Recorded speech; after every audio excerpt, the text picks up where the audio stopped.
I have There are photos that are being released of the secretary as she is testifying from inside this room. Can you please advise me as to whether or not that's permissible and consistent with the rules, particularly given that we have asked for a public hearing? If there are photos that are being released of the secretary as she is testifying, can you please explain how that I'm done with this. If you guys are doing that, I am done. You can hold me in contempt from now until the cows come home.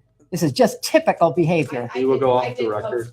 Oh, for heaven's sake. So I would like to understand how that's permissible. Before the hearing was, It doesn't matter. We all are abiding by the same rules. I will take that down.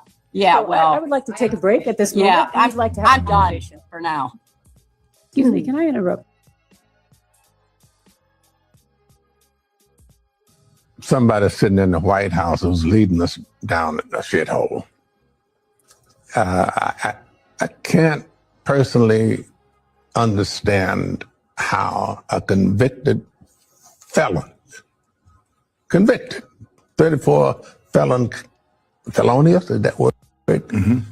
Counts of wrongdoing gets to be president. How do you do that? I mean, you say, well, he was camped. I don't care. That ruling went down before he stepped into the Oval Office. So it just doesn't make sense to me. Well, Well, there you have it. Welcome to Black Press USA's morning show, where we bring you the headlines and the culture. And before we get into those videos, I want to introduce our guest co-host this morning. She's a TV and film critic and host of the Jill Munroe Show on KBLA's Talk Radio. That's Tavis Smiley's radio show here in LA. And she's a contributor to the legendary EUR Web. Welcome, Jill Munroe. Thank you so much for having me, Neil. I'm excited to get into these topics. I'm glad that you're here this morning. And first we started off with former Senator and Secretary Hillary Clinton. And her videos are going viral from her testimony that she had into the Jeffrey Epstein files.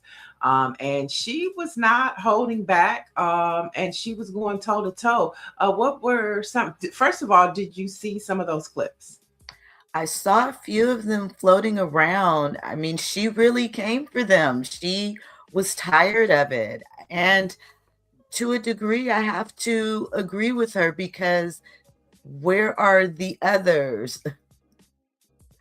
Why are they not being brought in to question and sit? Right. It's a little wild. And then you saw Morgan Freeman, who just, told it like it is and says how a lot of Black people feel in this country about, how a white man, a convicted multiple felony counts, can be in the White House, starting World War III, taking away a lot of the fundamentals and foundation institutions in our country, systemically designed or not, and of course some problems, but to just dismantle our entire federal government is insane. So I think Morgan Freeman, spoke to not just how a lot of Black folks feel, but everybody feels about this current administration. I mean, who doesn't agree with that? I know that there are some that are misguided, but ultimately we have been dragged so far back as far as politically what we stand for, what America's supposed to stand for. And now, as you mentioned, we're on the brink of World War III. Who would have thought we would be the ones living through unprecedented times? For sure. And I know KBLA Talk 1580, Tavis Smiley's radio station, they take a deep dive into politics over there. You have, of course, Tavis Smiley, Dominique DePrima, Nicordelai Corte. You have James Farr, who's constantly on the front lines about what happened to Altadena. I know you have Angela Reddick, who does what does she do? She does the weekend show. Yes.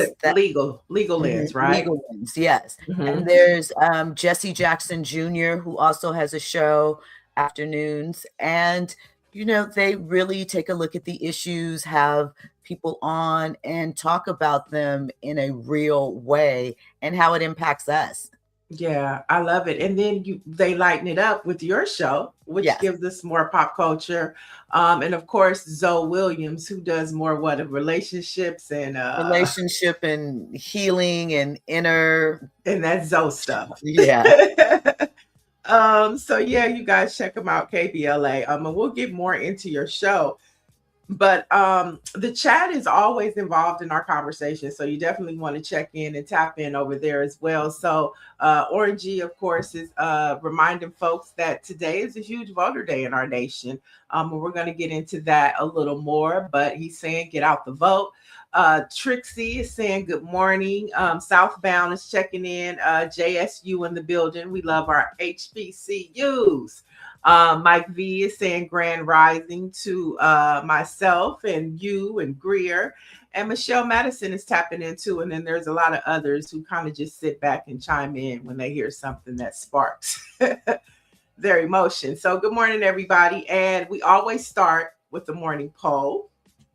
And so, this morning, it's just like, we want to know, how you eat your grits. Okay. It's just that simple.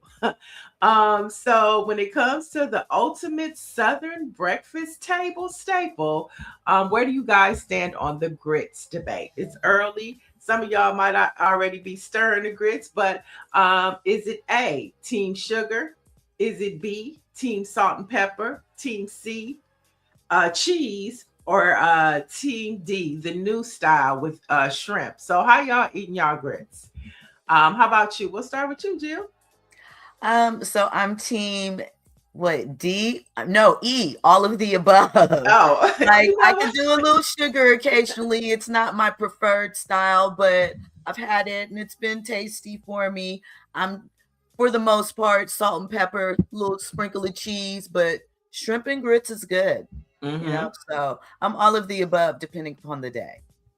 It's so funny. I love us because every time we do a poll, everybody always selects the letter that's not there. It's never the options. It's always something, the secret menu. Okay. Right. But for me, I think I'm not a big grits eater. It's something that I acquired as an adult. But I definitely want sugar because I'm a cream of wheat girl, right? And so I kind of want to make it like that. But then I love a shrimp and grits. I like the roux in the grits. So I think I'm A and D. Chat, you can chime in too. Don't be slow. Don't be scared. Oh, what do we have? So Dr. Marilyn says B, C, and D. So she's almost like you. Good morning, Sandra. Southbound says grits with brown gravy and grilled onions. Oh, that sounds like liver. No, I'm just but see, never thought about it. But if you throw a shrimp in it, you got shrimp and grits. Because the shrimp has a roux. Michelle Madison says B, I love grits with just butter and salt and pepper, team B. Helen says she's team A and D. Okay, so she likes the sugar and she likes the shrimp.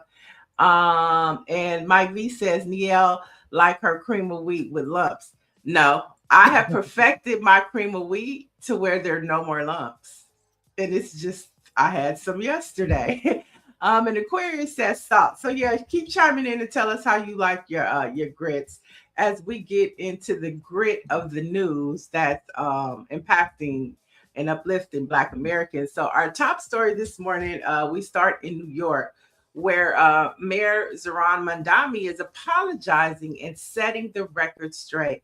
So he recently spoke to historian and podcaster LaToya Coleman and admitting to overlooking the contributions of Black Americans. Take a look at this.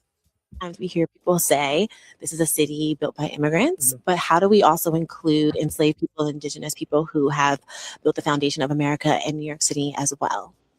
So I have to admit, I've been guilty of this myself. I didn't want to say it's true. I did say that myself. And I think the first thing is, if we're being honest, then we have to tell the full story, right? And when we tell a sweeping generalization like that, we lose sight of the fact that Black New Yorkers helped to build New York City. I felt some type of way. Understandable. You know? Understandable. That's why I'm here to apologize, because you learn from it. Mhm. And I think that as much as we want to, and we should support immigrant New Yorkers and their incredible place in the city, doing so doesn't necessitate that we overlook the contributions of Black New Yorkers. We can tell that full story. And oftentimes we hear people. So, he caused a big stir. He's fumbled with Black folks a few times, even during his election.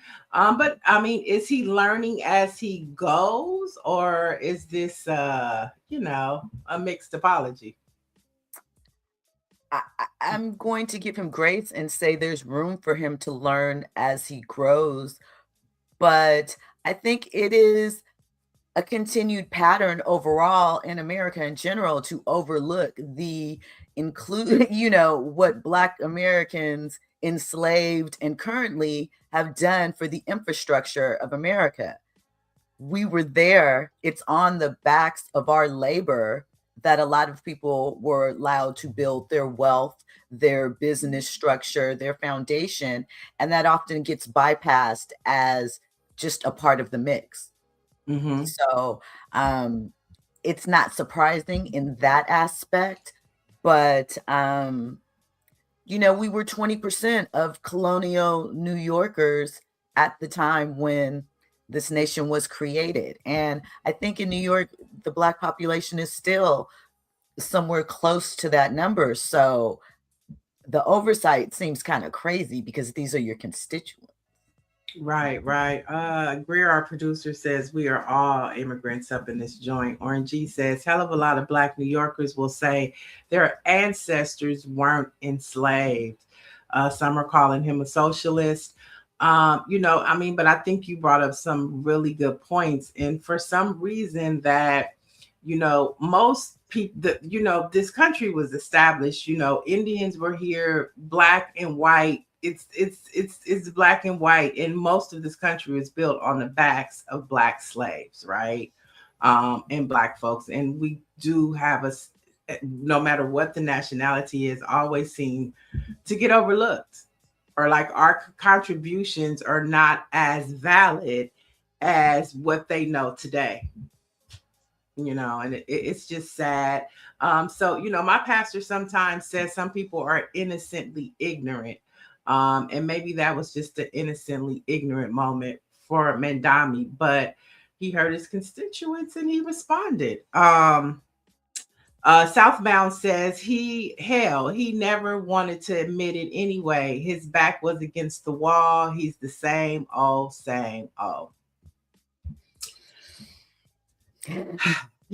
I mean, hey, this is, we give you the facts and then you give your views and opinions. That's just what it is. Let's head to Georgia, where Democratic Rep David Scott was photographed at the Georgia State Capitol fouling to qualify for the Georgia Democratic primary election. And many are questioning that is who's running against him. He's young.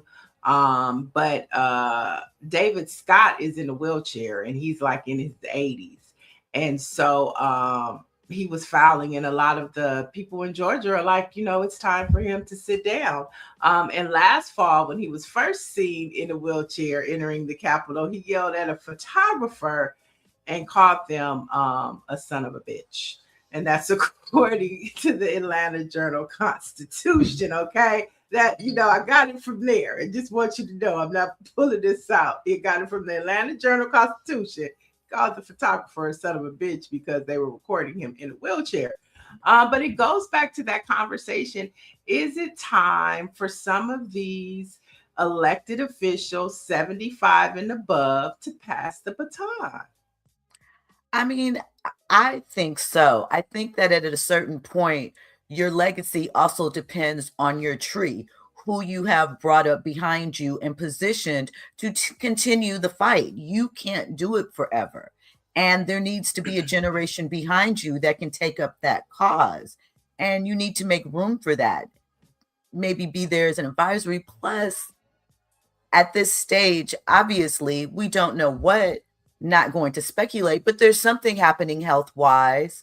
And the stress of a job like this can interfere with your performance. I'm not saying that you can't perform at that age, but at some point you have to pass the legacy on so that someone else can continue the fight. How else is that going to happen if you do not lift up those that are behind you and sometimes younger? Right, right. I mean, we have that conversation right now going on, where there's a challenger against Maxine Waters. And so it's like we love the contributions, but the question does arrive.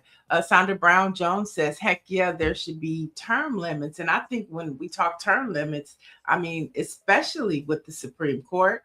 Can you hear me, Jill? I can, yes. Okay, do you see her? Okay. Yes. Especially with the Supreme Court, and from a federal, and as we see state levels, it's like some people do not want to give it up. We saw that Eleanor Holmes, who's 90, it took a lot of persuasion and a lot of probably phone calls and Mother Holmes, Mother Holmes. I understand that this has been such a part of their identity, and maybe it helps in some degree their drive to keep living, but you have to find fulfillment in other areas, because we have seen the results of someone outstaying their time in the job. Ruth Bader Ginsburg. And look at what happened to us. Now we're one seat short. Exactly. And I mean, to the point where she could have stepped aside, been honored, allowed President Obama at the time to appoint someone in that seat, and perhaps we wouldn't be where we are currently. I think that there's something that speaks to that, and just empowering those behind you and around you to continue the bigger message of it all. Yeah, I mean, 100%. Some of the chat is chiming in, and I want to start with Nancy Wall, because I was thinking the same thing. It's not just our side. Like, she brought up Mitch McConnell needs to be removed also. He can't even walk. Every time I see, there's a clip of him falling down. And him, deer in headlights when he's speaking, just freezing, which I also see a pattern starting to happen with Donald Trump. And they refuse to accept that. I mean, I just, to me, if you are really in this for the betterment of the people, you are there to serve the people, then you should see where at this current time you are a hindrance, so to speak, to that progress. And respectfully get behind someone. You can still be involved. I feel like you can still play a role. It doesn't mean that your voice will be silenced, but it does mean that we are positioned to move ahead. Obviously, with health in mind, with connection to who is coming behind us. I just think that there are more ways and roles, and we need to recognize that it feels a bit narcissistic. Right. Dr. Mellon says Hot Wheels here in Texas needs to go too. Orangey says as long as they have corporate money, they ain't leaving. So Capitalist brings up a good point. That's age limits, not term limits. So there are two things that we have. Well, I think it's three things too, because I also think of tenure. A lot of conversations I was having yesterday. We had former Assembly member Mike Davis on. And so, we were talking about, tenure, right? And a lot of times you only get that. I mean, the concept of tenure is, the longer you stay, the more power you yield, right? And so if the Democrats take back over Congress in November, then Maxine Waters will return to chair of the Finance Committee, right? And so if she were to leave, then that Black power or Black representation in leadership will disappear, because it will go to the next senior person. And so it's kind of like we're kind of stuck, because we want to maintain the power. When we talk about Black representation, when we talk about the importance of the Congressional Black Caucus, right? And so it's kind of like, what do? Do you want to maintain the power of tenure for these people who have been there? But then you also see that they're kind of losing that flair that we loved about them when they were younger. So, I mean, the whole federal government and the system, as you see, when you think about it, it all needs a overhaul. It You know, does. But where do you even start? I mean, I respect the idea of tenure because I'm not saying, obviously, experience is key to seeing a bigger picture, being able to bring in perspectives that one may not be able to grasp just because they haven't had the, the luxury of time in some cases. But I do think that cognitive health, things that impede you from doing your role, should be yeah. examined. And unfortunately, not wanting age discrimination because we're all going to age, but I do think that there should be some checks and balances. And then for me, I'm just speaking internally for these individuals. I think there has to be strategy attached to it, as you mentioned with Maxine Waters, but I also think intrinsically within them, they should take a moment to think about the future and not just what it lies for them, but how we aren't in this position where we have to constantly strategize and hold on to something because we don't have people positioned in other areas. I Right. think it's that. And so there's some other interesting comments from the chat. We have from Lauren Live Show, there are white members who are old as hell in all caps, who no one talks about with real power. Chuck Grassley, he's 92. Hall Rogers is 88. We did talk about Mitch McConnell as well, Lauren. But to the point, this is across the board. And then I remember when Jasmine Crockett tried to challenge and run for chair, and they kind of ignored her and overlooked her. And so, I mean, I think on multiple levels, when we talk about, tenure, when we talk about age limits, when we talk about term limits, these are conversations that really have to change. I mean, Trump then blew up the entire federal government anyway. So, let's just knock it all off and get it back on the trajectory of what America represents now. Right. And I think the younger generation, as we see what's happening in Georgia, we see what's happening here in California, that's happening anyway. And for Soul Capitalist, Waters is not in a Black district. Well, she is. Hawthorne is predominantly Black. It's a lot of Black folks in Hawthorne, wouldn't you say? And Lawndale as well. So they did move her office out of South LA into Lawndale, Hawthorne, which is a predominantly Black community here in Los Angeles. But they also did give her parts of Torrance, which is predominantly white. She has Westchester, which is over here by the airport. So they just kind of moved her around, but she still has a huge Black constituency out here, and they are 10 toes down for her. So it'll be interesting to see what happens there. But moving back to Georgia, Keisha Lance Bottoms became the first Democratic candidate to qualify for governor yesterday. And take a look at how much joy she had doing it. Hey, I'm standing in line with my husband. We are going in so that I can fill out my paperwork to officially qualify to run for governor of this great state. I was always told that my grandmother's grandfather, Shepherd Pete, served during Reconstruction as a representative. He was once enslaved in Crawfordville, Georgia. And now I'm walking through these doors to qualify to run for governor of this state. And it's this reminder that the work that we do today is not just about us. It's for generations not yet born. I know my ancestors are looking down on me. They're cheering me on. This is an exciting.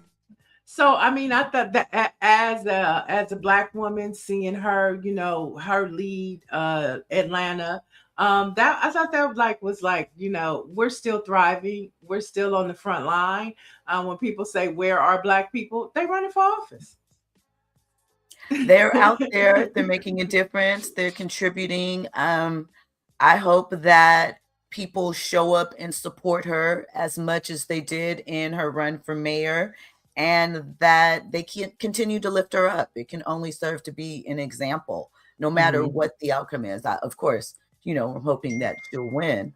But no matter what, I think, like you said, we're out here, we're continuing to use our voice to create space and to make sure that our issues aren't just being swept to the side in all of this chaos that currently is politics. Yeah, and I think, because during the midterms, there's traditionally low voter turnout. But when you have these types of stories like the young man running against David Scott, when you have these races and these conversations about, baby boomers, needing to retire, and you see these millennials and these Gen Zers and Gen Xers saying, hey, we want some of the space in Congress and at state legislators and local levels. I think that might energize people to maybe want to vote.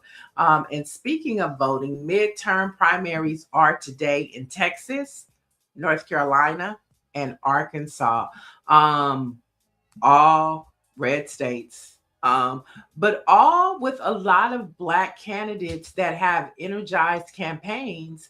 Like we talked about Jasmine Crockett, last week and yesterday, about how she's polling high, but even when you're polling high, you still keep your head down and you still knock it, and you're still calling, and you're still kissing babies, and you're still showing up to the hair salons, the grocery stores, the malls, the nightclub. And so she is still probably right now, calling and along with other candidates. So we will be tracking those elections, and we'll bring you those election results tomorrow. But if you're in the states of Texas, North Carolina, and Arkansas, you definitely want to head to the polls today. And the great thing about the Black Press is, it's not just news, but it's also advocacy. So, you might want to check with your local Black newspaper, because a lot of times they have slates. And slates are who they endorse, who they say you should vote for. And a lot of times people go into the polls and they're like, well, I'm a Democrat or I'm a Republican, but I don't know who to vote for. Well, if you check with your Black newspaper, 9 chances out of 10, they have made it easy for you from top to bottom, from governor to federal seats, all the way down to your local elections. I know we have it here. The Los Angeles Sentinel puts out a slate every election time, and it makes it so easy. So, check your mail. You have however you're registered, your slate is there. But most importantly, check with your Black Press to see who they're talking about. That's inspiring, empowering our Black communities. So we have a guest this morning, which kind of ties into this conversation as we talk about tenure, as we talk about intergenerational conversations, passing the baton.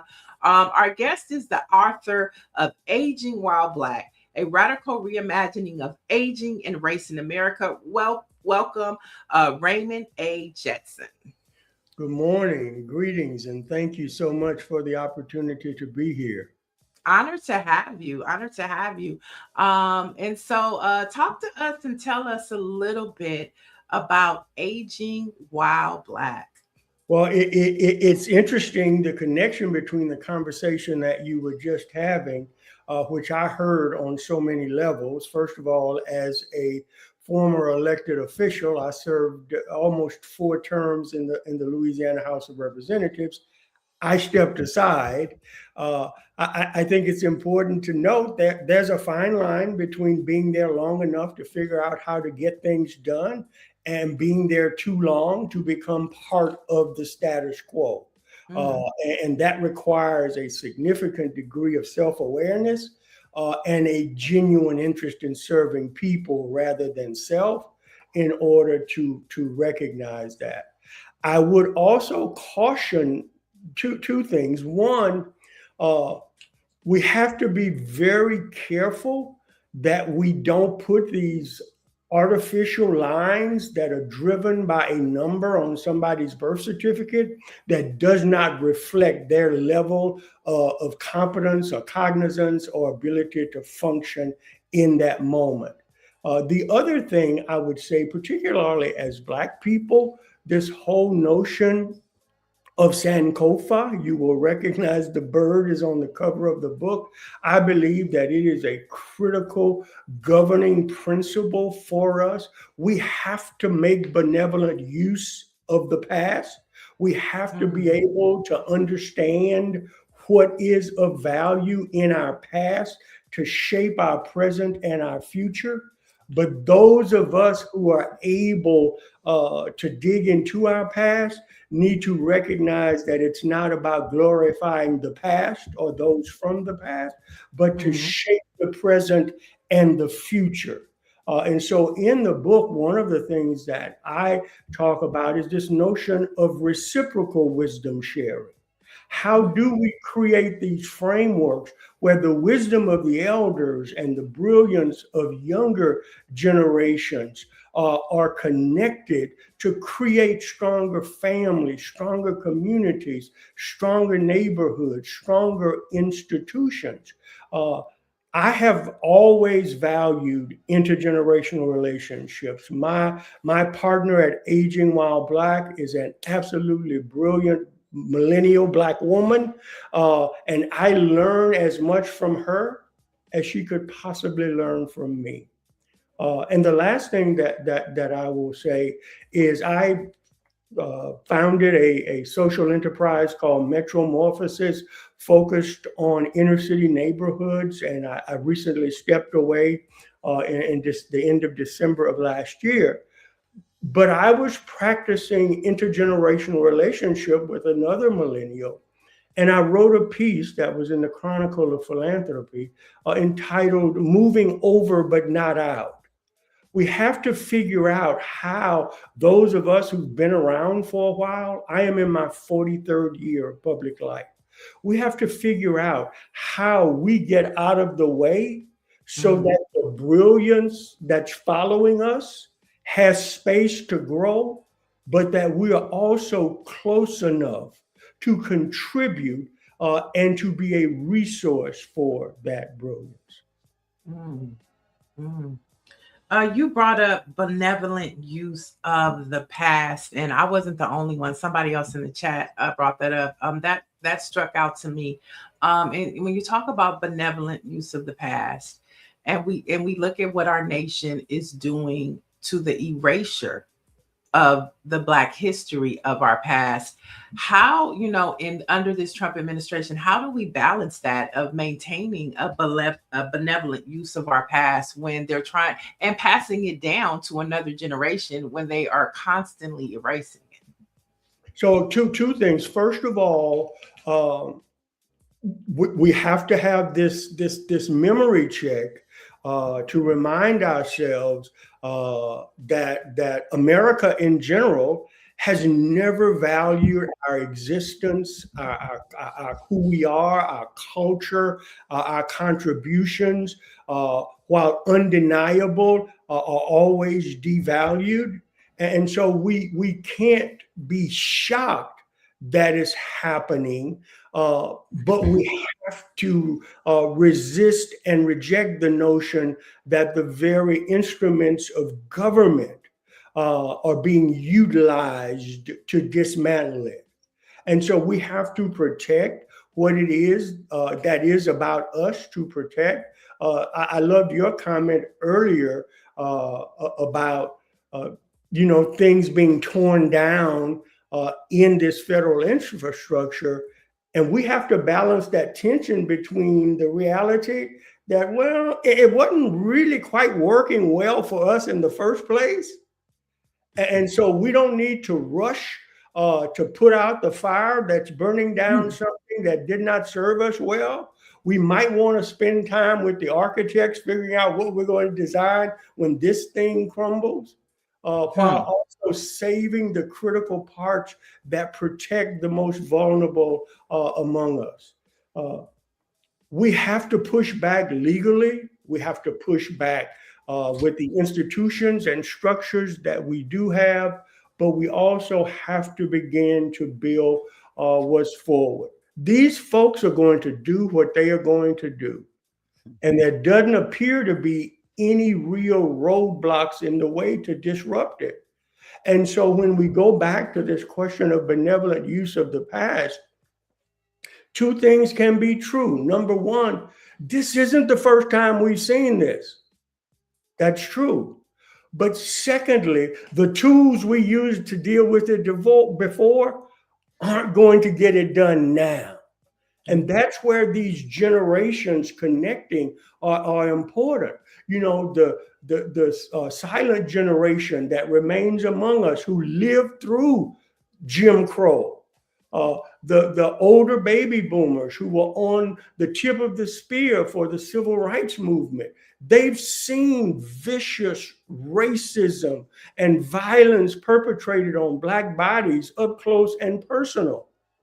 But the same tools that we used then aren't going to get it done now. And so that's where the social activism of younger generations, that's where the tech savviness, the entrepreneurial and social innovative spirits of younger generations have to be married with that wisdom so that we come up with a strategy that allows all of us to be well. Jill, I'll turn it over to you. You have a question? So I agree with so much that you're saying.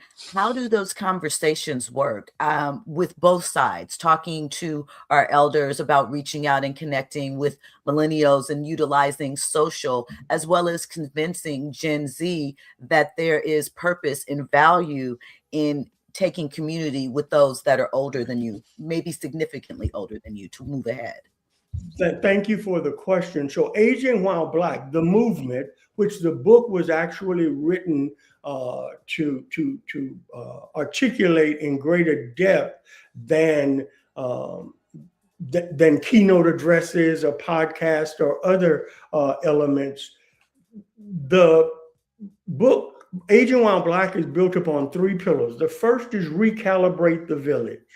We have to recognize not only the centrality in the village in terms of who we are as a people and the connectedness. You know, we initially started this conversation around some recent Pew research, which told us what we already know. Black people are connected, and it's not always blood that connects us. We live in village. But the village needs to be recalibrated, because what it meant to be Black in America in 1965 is not what it means in 2026. Also, the infrastructure that supports Black life is ill-equipped for the sea change in aging that's already happened. There are 11,000 people a day turning 65 in America. Started about 8 years ago and will continue to the year 2040.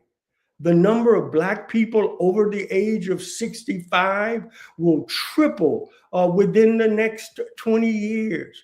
And so there is this serious aging thing happening, and our infrastructure, whether it's social organizations, civic organizations, Greek letter, Masonics, congregations, mosques, we aren't ready for that. And so we need to think about our village and how do we make certain that we all age, because as a brilliant sister in Atlanta said to me, aging is a verb. You know, we are all doing it. It's not just something that happens when you reach a magic number of candles on your cake.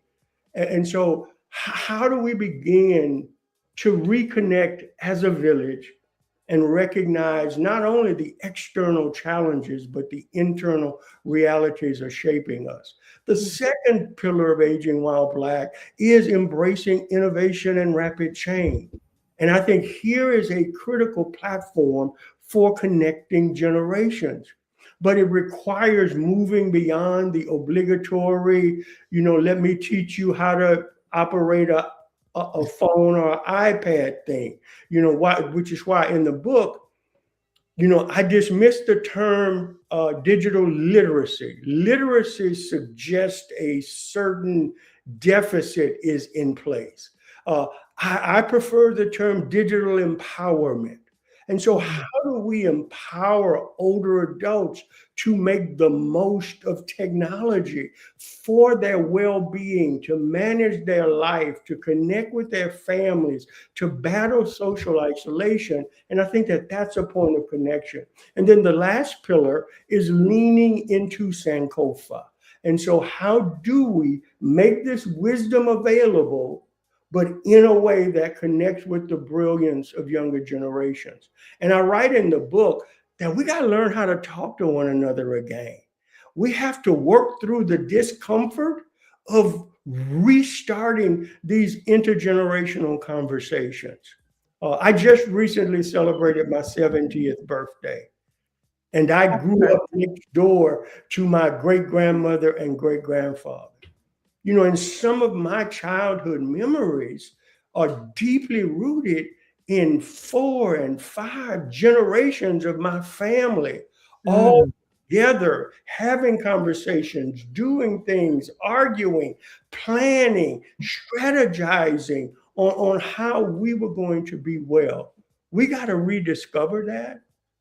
And our institutions, our anchors, have to help us create platforms to rediscover that. It's not going to be easy, but those of us who are committed to our well-being got to go through the temporary pain to create some long-term good. Rich conversation right here.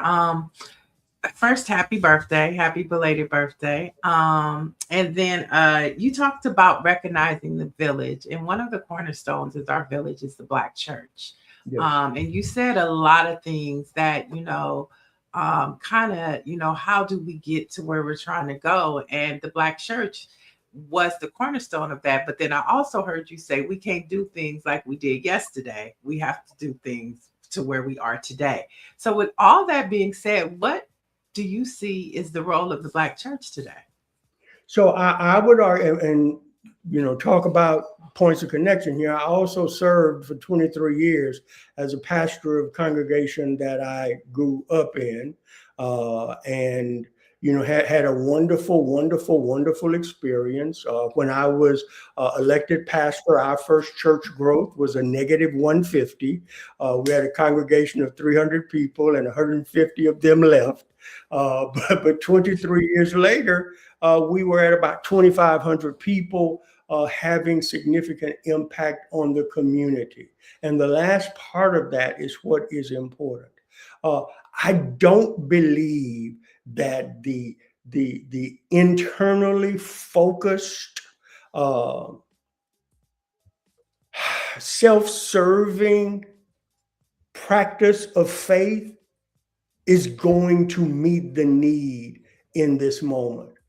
When we talk about the Black church, it's important to recognize that historically, we are talking about a significantly different animal than so many of the iterations of church that we see today. When we talk about the Black church historically, we're talking about the institution that was largely the most viable structure in our community. It had leadership structure in place. The pastor was typically somewhat learned, but always committed to people and community. The church saw itself as a vehicle for Black well-being, not just in the sweet by and by, but right now while I'm getting beat in my head. And so I think that the Black church is critical if it recognizes that its obligation is to the well-being of people and not itself. And that's a critical shift that has to happen.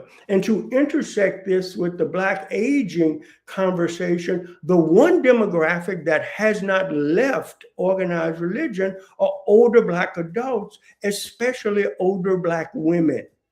And so that there is a connection here. I would say, I see in the chat, the big cheese says that the Black church is irrelevant in 2026. My only response to that is that we can't afford for it to be. It's everywhere. It's in every neighborhood. It's on every street corner. There are still people going there, people who look like me and you, people who live with me and you. And so we can't afford for such a significant infrastructure to be irrelevant. We have to demand relevance. Yeah, to your point about the ministries of today, Bishop Noel Jones always talks about how the practice or ministry of health, wealth, and prosperity is what got the church on the wrong trajectory. And we have to get out of that health, wealth, and prosperity and get back to service and being what the church used to be. But you also touched on before, we could talk to you forever, so we definitely want to have you back. But I want to talk to you briefly because you touched on, the growing number of seniors and people turning 65. And so on policy and health, given your background in health and human services, what is the most urgent policy change needed right now to ensure Black seniors can age with dignity rather than just survival?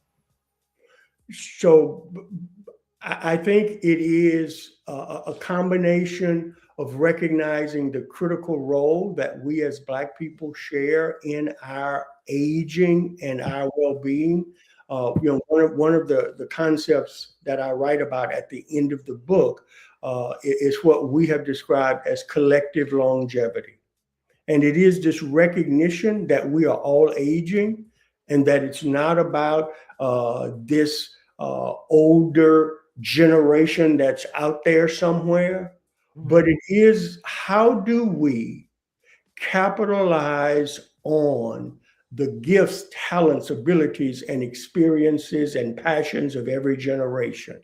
How do we build this infrastructure within our culture, within our communities, within our institutions, with all our families? It is really important that we recognize the need to connect across generations so that we can build the families, the communities that we want to live in. I would say to you that the threats are multiple. When you look at what has happened with I was about to use language inappropriate for this platform, but the Not Beautiful bill and its impact on Medicaid cuts, which provide funding for home and community-based services, and then some of the small between the lines stuff like changing the frequency within which people have to qualify or requalify or redetermine. These are really problematic things. But the reality is, as you guys so eloquently touched on earlier, the federal infrastructure is broken. And so the question becomes now, how do we become active on state and local levels to create? And so I think that we have to be thoughtful. Folks in California are doing, have some wonderful structures in place. The master plan for aging, some of the other Medicaid responses and reforms that are being put in place. We just have to make certain that there is a Black perspective and a Black voice that is clearly in place in these settings. So representation, Black representation is key. Institutions like the Congressional Black Caucus, your Black state legislative caucuses, all those things mean something. To your point, we would love to have you back. And I want to give you a comment. Dr. Maryland says cheese is speaking for himself. The Black church is everything to us. So I thought I'd throw that in. But Mr. Jetson, it has been an honor to have you. Be sure to check out his book, Aging While Black, A Radical Reimagining of Aging and Race in America. And thank you, Toyin, your publicist. I'm so glad she knocked on my door again, because we would have missed out on this important and rich conversation. Well, thank you so much. Thank you for the job that you do. And to the amazing Big Cheese, my email address is on the screen. I'd love to connect and discuss. It's important that we have space to talk to one another. That's right. The chat might disagree, but but thank you so much, and we definitely want to have you back. Thank you very much. Be well. Thank you. Thank you. Oh my gosh, what a rich conversation to have this morning. Needed that. And intergenerational conversations are so important, because look at how, he sowed seeds and he appreciated what we were saying. And I mean, I think that's how you make the change. And maybe if we had some more of these conversations, there could be more of the passing of the baton, like we were talking about. Absolutely. Earlier. And so I think this story too is intergenerational. According to the Jasmine brand, Dorothy Butler Gillum, the first Black woman reporter ever hired at the Washington Post, has contributed $10,000 to a GoFundMe created for members of the Washington Post Guild who were laid off last month. Now, her donation matches 2 other top gifts of $10,000, which brings the campaign to over $500,000. So reacting to the layoffs, she said, "It made me very sad, even upset, because I know many people read the Post and depend on the Post. And this certainly is one of those times when we need some balance in the information that is available." So, here you have someone who is retired, who was the first, who is seeing, and giving back. But this is hard. I mean, if mainstream media is struggling, Black media is definitely struggling. And to see her do this, there's her book, Trailblazer. I'll just let you respond, Jill. I think one, it is so beautiful that she, closed the cycle. I talked about it earlier when we were speaking politically of, the situation in Georgia. Reaching back and giving back can happen in many ways. And so standing in the gap for people during a hard time, trying to encourage that giving spirit is so important. As far as where we stand as independent media, especially Black independent media, our voices are important, and it's hard, as you mentioned. No budget. Where's the budget coming from? Where are the sponsors? Where, as with most things, as we talked about earlier with the situation in New York, we are often overlooked, but the work that we put in is what people use to build structure, infrastructure, icons, all types of things. So I think that in connecting it to our conversation about Black aging, one, having spaces where we can talk to each other, promote others, learn about what others are doing that aren't necessarily in our general grouping. I think that is important. And I also think that, making sure that we are, again, referencing the previous conversation, making those connections, seeking out what is new and utilizing it. Black people, as far as social media, I mean, most things, but when you think about what we have been able to build via social media, via the internet in these past couple of years, despite the moments where we have been challenged, in that hand, it's encouraging as far as I'm concerned, because I feel as though community and staying the course is key. Yes, staying the course. I'm going to jump a story, Greer, and I'm going to go back to the Nipsey Hussle story, but I think it falls in line, as we talk about what Miss Butler, what she's done, what Miss Gillum has done. And then we talk about, the struggle of Black media. It's not by coincidence that, there's a lack of sponsorship for Black media. and things that were once sponsored and money was flowing. In part, we can go back to 2020 when, unfortunate murder of George Floyd, and then we saw what happened to Ahmaud Arbery, and then we saw what happened to Breonna Taylor, and so many other lives that year that Black Lives Matter spoke up for. But there was so many pledges, and Black media was thriving in that time. And then you have an administration now that cuts all of that in the terms of DEI, and so you have Essence Festival organizers. And stories coming out how they're under fire for almost $500,000 in unpaid convention and vendor cost. So many are blaming this on DEI rollbacks. I saw comedian Lonnie Love saying that corporate partners were withdrawing or cutting funds for major Black events. And this is what has happened to the Essence Fest. I want to get your thoughts on that.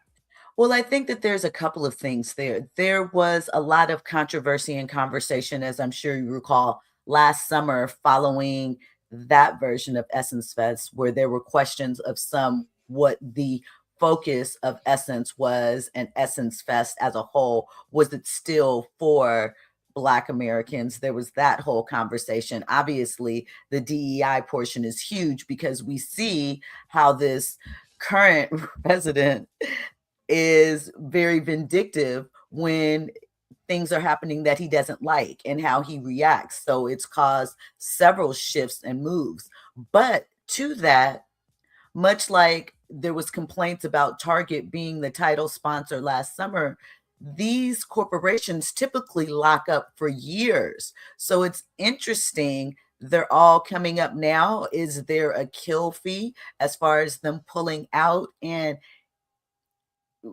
one has to, I guess, I know the intent is there, but there has been over the past few years, people having different opinions, varying opinions on Essence Fest and its structure. I think it's another conversation of the old guard and what the new Essence Fest and the younger generation wants to see in that, and what direction should they go in. I think a clarity of focus for Essence Fest, not that that won't help this money issue, that's something else.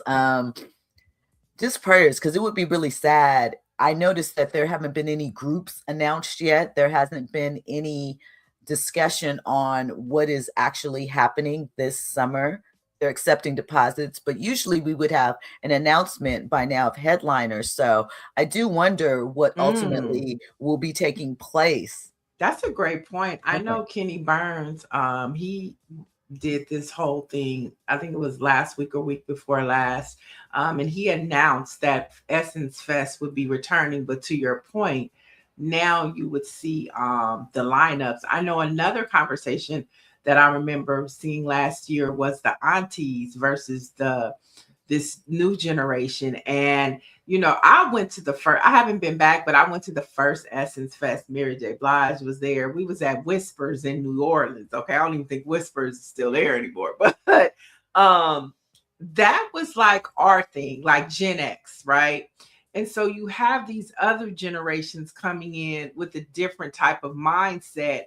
And I think it goes back to Mr. Jackson's book, Aging While Black, having these intergenerational. And how do you combine the two to where you find a medium? Because the last Essence Fest, TikTok was ticking with the aunties who were very disturbed by what they were seeing. And they really didn't want they didn't want no intergenerational mixing. They was like, send them to the iHeart Festival. I mean, I think that there's some acts. One, I think it's about setting the stage as far as what you want to see. Maybe there is a throwback night or an old school night. I think maybe theming out the nights would help. If you are going to do a mix, make it complimentary, right? Like, don't throw a Sexy Red on per se with an Anita Baker. Just throwing things out there, sometimes that can be fun, but there has to be a reverence and a pattern, something to connect it. I think that the aunties that want it just to be and I'm sorry for using aunties because I really don't use that term. I don't like it. But we'll talk about that next. We'll keep going. I think that, you know, you have to create space for them because it was established. This is, you know, something that was birthed out of their creativity, the way that we felt in the 90s and the vibe that was going on then. But if we wanted to continue, much like we were talking about with politics, you have to make space for the generation that is coming behind. You have to, you know, it doesn't mean that they're pushing us out of the way entirely. You know, it just means making space. I think if we think about last year's BET Awards and how there was a combination of old and new acts and it kind of mixed together on stage, I think that that worked. So maybe it's getting Jesse Collins Entertainment involved. I don't know. I love that. Did you see that Jesse Collins just announced yesterday that they will be producing the iHeart Awards for Fox 11? And that's huge. I think it's incredible. I like Jesse Collins used to be on the air here in LA, like when I was growing up. I remember hearing him on the radio.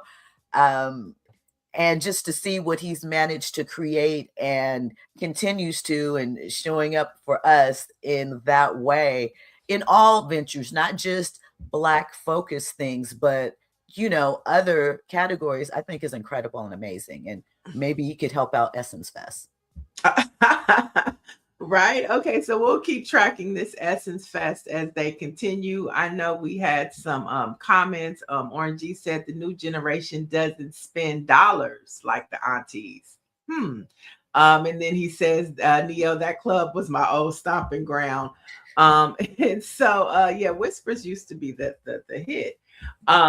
So we'll keep tracking that as the Essence Fest approaches, but want to fast forward to and move on over to the West Coast. On Saturday, Jill and I had the opportunity to celebrate the life and legacy of Nipsey Hussle as officials dedicated the intersection of Crenshaw and Slauson as Nipsey Hussle Square. Now, what made this bigger than hip hop was to see how many electeds participated in this movement for Nipsey. Los Angeles City Council President Marquise Harris Dawson, who has been at the forefront and who worked with Nipsey Hussle on some of his projects while he was living in our community. Council member Heather Hutt and Assembly member Isaac Bryan were among the electeds in attendance. His family were front and center. And I wonder if we could play this shot. Jill was there and she was getting interviews from Black Sam. And I wonder if we could play this clip. You know, coming up, dealing with the old reputation of South LA. I think for me it's important and we're honored. That was really Bro's mission.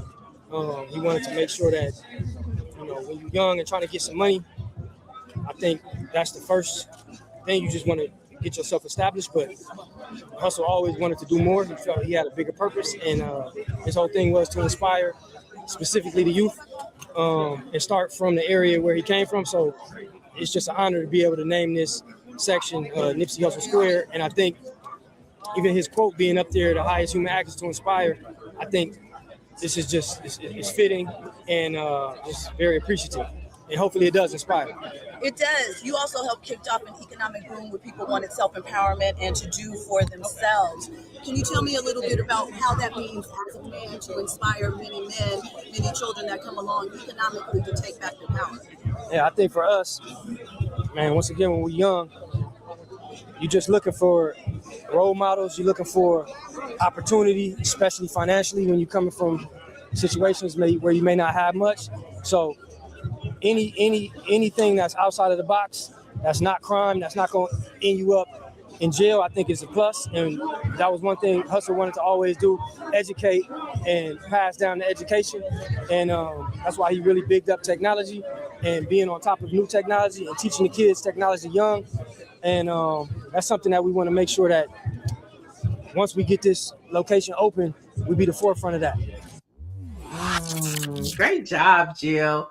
Thank you so much for sharing that. I appreciate that. I mean, as you stated, it was an incredible day, very moving. I know it had to be probably painful to come back to the scene of where your loved one was taken from you, to flip that and use it as a source of empowerment. I did speak a bit to Marquise and Heather about kind of what this moment means, because it has to be more than a sign for South LA, especially as there's so many changes that are happening, and what direction are we going in? And so, kind of echoing what Black Sam said there, Nipsey's brother, Heather indicated that she wanted to make people that are coming to South LA just to visit or see that invest in the community, as well as one of the big themes of the weekend was us reinvesting in our communities. We say we want to see them grow, but oftentimes we leave them, or we don't return to shop or to put up businesses or roots. And we have to make that a function of how we move ahead as well. Yeah, it definitely was a beautiful day. We heard from Lauren London. We heard from Nipsey's sister. And we also heard from Lauren London and Weezy's son, Cameron. Cameron, who spoke to what you were saying about it. Was he didn't want to pass by that intersection. He was like, but now it's changed. And he saw hope on that corner because of the legacy of Nipsey Hussle. And so it was just a beautiful day. And you could check out more of that interview. How can people learn more about, even the article that you wrote? You can check out eurweb.com for that article and more. You can also check out my YouTube channel, Stiletto Jill, where Black Sam's full speech is featured, and a couple of other moments for the day. All right. And we'll get more info about Jill and her show on KBLA in a few minutes. But I want to talk about this story. This one is trending, and I'm excited because I'm going to see Raphael Sadiq tonight at the Blue Note.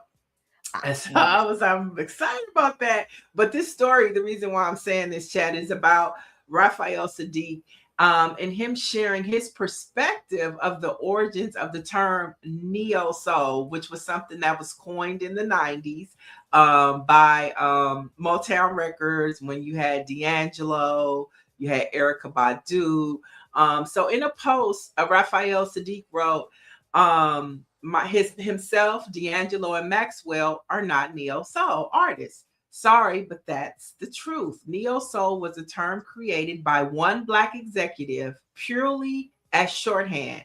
It helped labels internally identify which acts would not require crossover marketing budgets.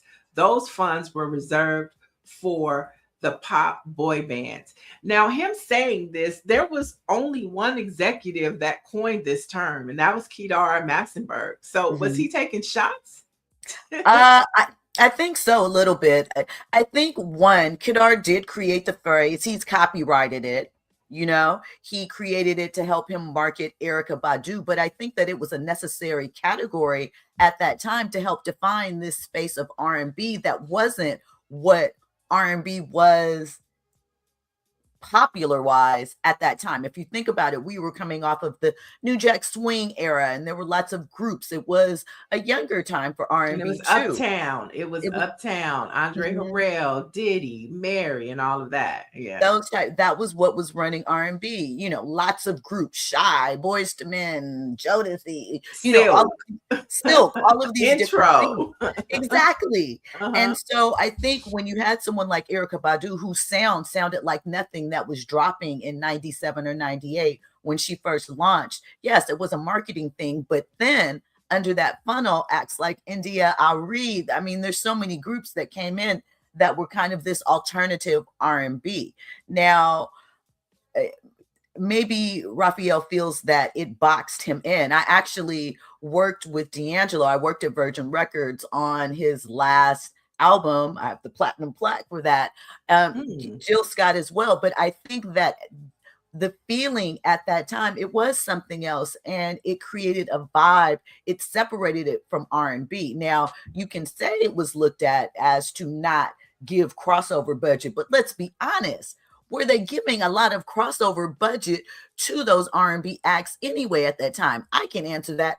No, they weren't. If they were giving any crossover budget, it would be to the hip hop artists, because those were the ones that were moving up and capturing the youth as far as MTV goes. Most of our R&B acts weren't really featured on MTV at that time, who was on its ascension as well. So, yeah, I like to jump in on this one because I think to Jill's point, you know, neo soul was a very narrow category at that time.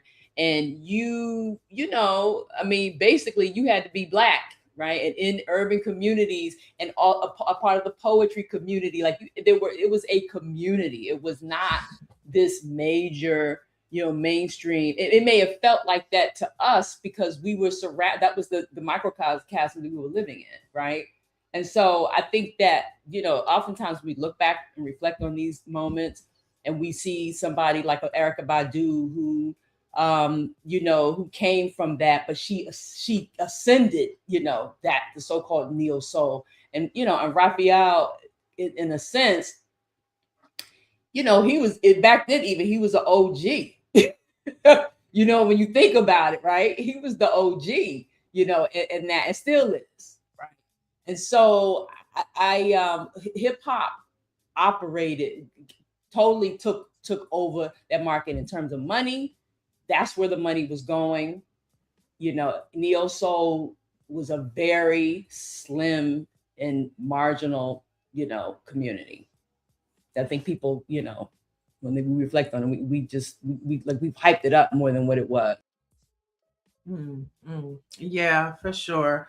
And you know, I think his takeaway was that, well, what he's trying to say was that, you know, somebody made it a code word for decreasing their value. I mean, I think that's what he's trying to say.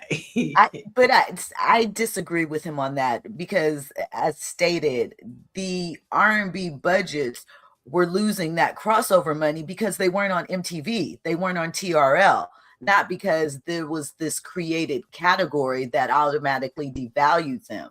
If anything, it created space and a sort of cushioning around it, something that people could turn to and say, okay, now I can identify that. I know what that sound is, to those that weren't, to Greer's point, within the community, right? And didn't quite understand it, but maybe felt it. It gave them something to look towards. He may have looked at it as limiting. Obviously, he started out in 88 or 87 in Tony. They weren't considered neo soul, but the market switched up. So I can see why it may feel limiting to him, but I feel like it actually helped extend the life of some artists. Yeah, I love what you just said. That's so true. Yeah. Dr. Mellon says it seems like neo soul artists were independent. And not all of them, but a lot of them, you know. Yeah, she says it seems like somebody is saying, do you think Ben don't want to be that? Oh gosh. Okay. Sometimes people type I think that Kedar is really the one, when his label came about, he created space for those, because a lot of them did have their own little underground looking for a deal. And so when Kedar opened up his label, you know, that became that space for them to fill, right? To really become more mainstream. But, you know, I agree with you, Jill. Them, like that community being insular in that way, allowed the creativity to grow. Remember, literally, you know, in some ways, I mean, it was hip hop, but Kanye came out of that community with Pharoah Monch. You know what I'm saying? Those guys, it was all underground. Yeah. Well, interesting. Much love to Raphael. I know. I mean, look at the evolution of him. I mean, his credits behind the scene are probably bigger than, you know, his projects that he's talking about, right? Probably gonna get an Oscar in 2 weeks. Okay. So it's the behind the scenes sometimes that gets you where you need to be. But we'll continue to track this story. I mean, it is interesting conversation, like aging in America. You know, this is about the music side of the business. And, you know, in hindsight, looking at things, and how, you know, people see it. So we'll see if Kedar has a response to this, because it definitely was a arrow at him for sure. Sure was. He has it in his Instagram bio. I created what's known as neo soul or something like that. Okay. All right. So we'll continue to track that. And let's head to the 2026 Rock and Roll Hall of Fame fan vote, which is back. And I think that New Edition has reignited something within this Hollywood. I mean, not Hollywood, but Rock and Roll Hall of Fame. So over the weekend, Michael Bivins put a call out to all the Candy Girls. And when I tell you, baby, we responded, they were at the bottom of the charts. Over the weekend, he had all of us voting. And so now they're currently number 2, just under Phil Collins. Phil Collins is holding that number 1 spot strong. Okay, it hasn't moved at all. But New Edition has managed to come get to number 2. I know I saw Method Man saw what was going on, so he started. But they still, Wu-Tang is still trying to move the needle. But for those who want to participate, your vote gives you the opportunity to cast your ballot for who you want to see join the Rock and Roll Hall of Fame class of 2026. And of course, the nominees include Phil Collins, Miss Melissa Etheridge, Lauryn Hill, NXS, New Edition, Pink, Shakira, Luther Vandross, Wu-Tang Clan, and others. But what I don't know, and maybe you can help me with this, Jill. I know that there is a group of people that actually cast the vote. So what is the difference between a fan vote and like part of the Hall of Fame Academy vote, or, you know, people who vote? I don't know if they give it one slot. I think there are maybe 7 slots that are available, and maybe the fan vote automatically gives whomever they select a pass in, or to those things. I think it's something along those lines, or it automatically means that they make it to the final selection round where the body votes on it. But I'm like you, I saw it on Ralph's page and Bobby's page. They said to get active. I was like, well, let me get active. You know, Candy Girls are going to pull it together for New Edition. This is 40 years of dedication, hard at work. I think I would imagine the Rock and Roll Hall of Fame is probably a little surprised by how activated the Any for Lifers went in on that, because it definitely, I was like, oh, at the bottom, listen.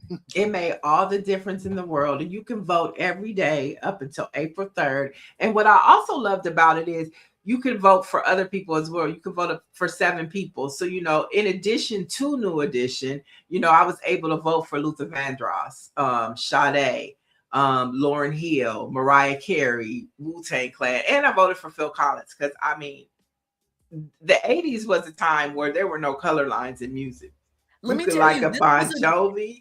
It's a good mix. I really like NXS. I Need You Tonight. That was my jam back in the day. Oasis is in there. I have some feelings for that. Pink, you know, we know Pink was signed to LaFace. That first album was a thing. Pink has always been fair. So I think that it was a great group of nominees. Both Mariah and Sade are on their multiple nominations. I will say this about Phil Collins, though. I believe that he will get in, but I personally won't be disappointed if he does not, because he was entered in back in 2010 with his group. So it's not like he's not in there, you know? Right.